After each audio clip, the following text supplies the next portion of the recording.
Imagine que liga a televisão, mas nesse momento perde algo que parece tão óbvio: a capacidade de escolha. Sem comando, sem Netflix, sem YouTube, sem canais para mudar, para escapar. O ecrã obriga-o a ver, a ouvir, a absorver. O novo dia começa com um hino nacional, que soa como uma ordem.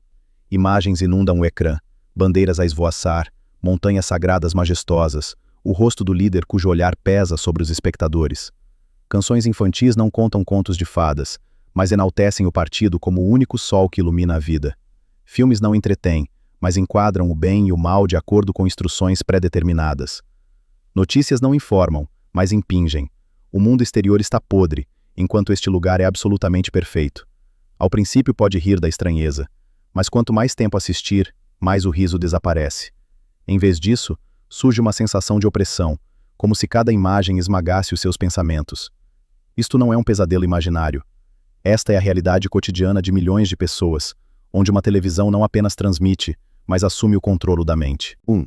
A televisão não serve mais para ver, mas para programar o ser humano. Depois de ter visto algumas horas de televisão norte-coreana, uma coisa ficou-me muito clara. Não se tratava apenas de saber algo, ou de assistir por curiosidade cultural, mas sim de todo um sistema construído para controlar a informação e a forma como as pessoas veem o mundo. Ao princípio tudo parecia estranho, até engraçado. Mas quanto mais tempo assistia, mais esse sentimento desaparecia, e em seu lugar surgia uma inexplicável gravidade. Desde canções e filmes até as notícias, tudo girava em torno da mesma mensagem, repetida de várias formas, em diferentes alturas, dia após dia. Isto não era propaganda barulhenta ou gritante, mas propaganda pela repetição constante, o suficiente para se tornar normalidade.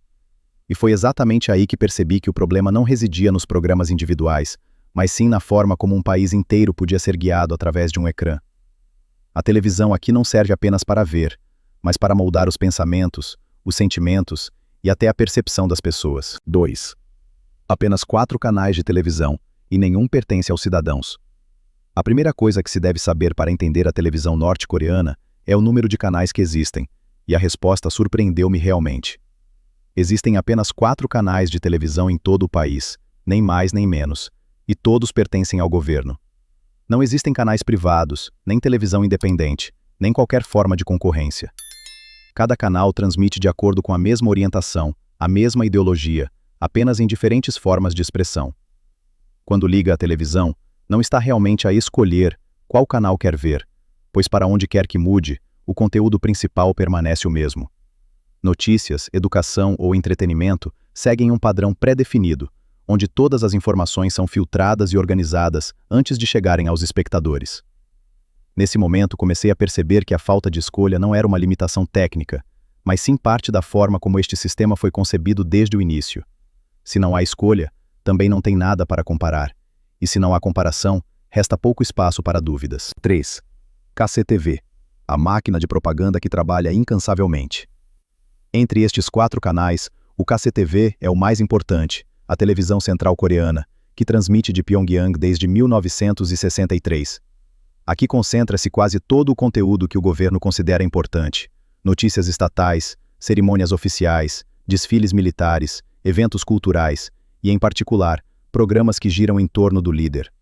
Em comparação, o KCTV é como se todos os maiores canais de um país fossem condensados num só, mas com um grau de controle muito mais rigoroso. O que mais me impressionou foi que o principal noticiário tinha quase sempre o mesmo tema todos os dias, independentemente do que acontecia no mundo. O que Kim Jong-un fez naquele dia. Além disso, o KCTV transmite regularmente curtos documentários sobre a família Kim, de Kim Il-sung a Kim Jong-il e a Kim Jong-un, com o mesmo tom elogioso, apresentando-os como heróis e figuras decisivas para todas as conquistas do país. O KCTV não tem publicidade de produtos, pois aqui nada precisa de ser vendido. A única coisa que é promovida é a ideologia e a imagem do regime. 4. As televisões estão todas bloqueadas e cada olhar é monitorizado. Uma coisa que me fez realmente arrepiar é que quase todas as famílias na Coreia do Norte possuem uma televisão, com a taxa estimada em mais de 90%, o que à primeira vista soa muito semelhante a qualquer outro país moderno. Mas a diferença reside no facto de todas estas televisões estarem firmemente bloqueadas. Não é possível mudar de canal livremente, ligar antenas externas, nem receber ou procurar sinais do estrangeiro. Cada televisão recebe exatamente uma única fonte da torre de televisão estatal, e fora dessa fonte, nada mais existe. O governo também realiza controlos regulares nas casas dos cidadãos, especialmente em áreas fronteiriças, para garantir que ninguém interfere arbitrariamente nos aparelhos ou tenta aceder a conteúdos externos. Uma violação não é apenas uma advertência, mas pode levar a penas muito severas. Nesse momento, a televisão não é mais um meio de entretenimento ou informação, mas sim um dispositivo com uma única função, que transmite exatamente o que o Estado quer que as pessoas vejam, nem mais, nem menos. 5. A internet existe, mas apenas uma rede falsa.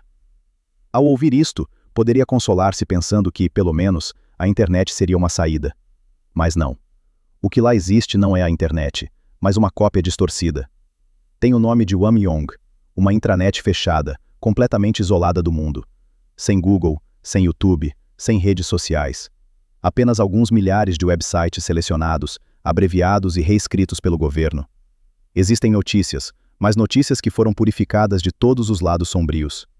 Existem enciclopédias, mas história que foi redigida por uma única voz. O mais cruel disto, nem esta gaiola é para todos. Apenas uma camada muito pequena, verificada, monitorizada e digna de confiança pode aceder a ela. O resto da sociedade está completamente isolado e vive numa realidade sem janelas. Enquanto o mundo exterior explode com informações, milhões de pessoas estão aqui presas no silêncio digital. 6. Um dia de televisão. Um ritual obrigatório de manhã à noite. A televisão aqui não transmite 24 horas, mas cada minuto no ar é friamente calculado. O novo dia começa com o hino nacional, que soa como uma ordem. O ecrã está preenchido com imagens de montanhas sagradas, bandeiras vermelhas e o rosto do líder, que aparece como uma presença inevitável. Sem programas matinais suaves, sem lacunas para respirar. Notícias chovem num padrão rígido. Louvor ao líder, vanglória de sucessos e depois a atribuição de culpa ao mundo exterior. Reportagens sobre fábricas pintam um quadro de produção que disparou, cidades cintilantes, pessoas absolutamente felizes. Pelo meio, há canções de propaganda persistentes, que podem viciar e são repetidas o suficiente para perseguir. Desenhos animados parecem inocentes, mas transmitem mensagens políticas desde tenra idade. O dia termina com as notícias da noite, que fixam a imagem do líder pela última vez nas mentes dos espectadores, como uma fria recordação. Não se esqueça do que lhe foi permitido ver. 7. O mais assustador. Depois de ter assistido o tempo suficiente, já não era a imagem estranha no ecrã que me perseguia, mas sim a sensação de familiaridade que ela evocava. Tudo o que aparece na televisão norte-coreana é construído para que os espectadores acreditem viver num país ideal, rodeados por um mundo hostil e que só existe um único caminho certo. E isto não é nada de novo na história. Modelos semelhantes de controle de informação existiram na Alemanha antes da Segunda Guerra Mundial, durante a Revolução Cultural na China, no Uganda nos anos 70 e até em alguns países hoje em dia. O procedimento é sempre o mesmo: criar um inimigo comum, deificar o líder, repetir a mensagem tempo suficiente até que se torne algo natural. Por isso, quando olhamos para a televisão norte-coreana, talvez não devamos rir por ser bizarro, mas sim perguntar-nos se estes mecanismos familiares não existem em algum lugar à nossa volta, apenas de uma forma mais refinada e aceitável.